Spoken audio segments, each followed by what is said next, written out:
What's going on, y'all? Welcome to Diligence. Let's talk about this Holosun AEMS MAX Ronin.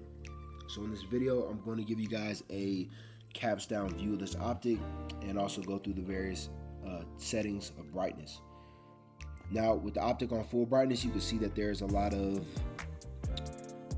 glare from the illuminator on the inside. Now, that's normal. Most red dots are going to do that because all red dots have some sort of glare or glint that's produced by the illuminator inside bouncing off the glass, right? Because the glass is tinted inside red dots because it needs to reflect back so that you can see the image. Now you can see here with the optic off, there's a whole bunch of reflection going on. Now that's due to the huge sight picture in the glass. That also may be due to the glass quality. Now this is what I was really concerned with because this is the optic indoors. Now when I had this optic outdoors in bright daylight settings, the reflections from the glass inside the optic, not from the illuminator, but the reflections from the glass were very pronounced in the sight picture. And so I don't like that because in any sort of high stress encounter, if I have to bring my rifle up on target, I need, for when I see red, I know that that's a reticle and I can make an accurate shot. In a high stress encounter, the reflection from the glass could possibly be mistaken for your reticle. It just depends on what's going on with you in the high stress encounter. But that's very important. So I like a clear sight picture. Now that's me.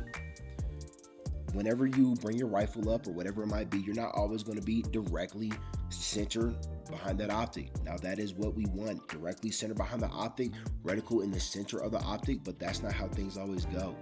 If you are in the prone position, you're laying on the ground, then you may have to tilt your rifle or tilt your neck or whatever it might be. Your reticle may be in the upper left or right hand corner or at the very, very top of the optic of your sight picture, but you can still make a very accurate shot. Now, I did a short where I compared this optic to the Vortex UH1 Gen 2. That wasn't a very good comparison because the Vortex optic, the people call it the Huey or the UH1, is a true holographic optic, which means that there are lasers inside of that optic that are creating that sight picture. Now, holographic optics are very, very good for those with astigmatisms. They are known to have shorter battery life because of the technology, but they're also known to be better with night vision and things of that nature.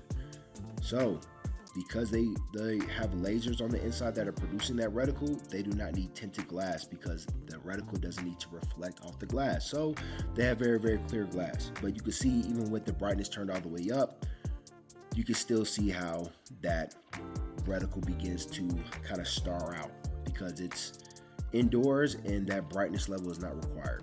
Also, we're filming on camera, so it's not going to be crispy clear.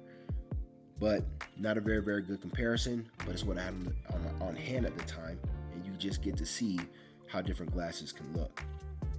I'm going to show this aim-point Acro, and you're going to be able to see how another red dot with an illuminator on the inside looks.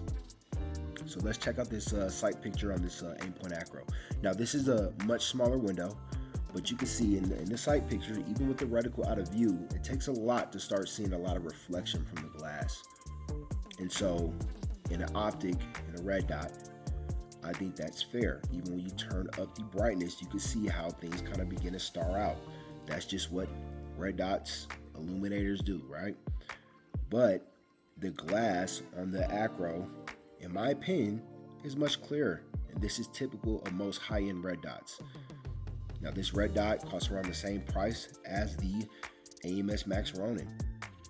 Now I don't think that the Max was worth $600 in my opinion, but that's me, and that's my hard-earned money, and I didn't want to spend it on it. So I wasn't comfortable with keeping it because of the reflections from the glass. Now that's my opinion, and you guys can have your own on it. I think it's a great optic.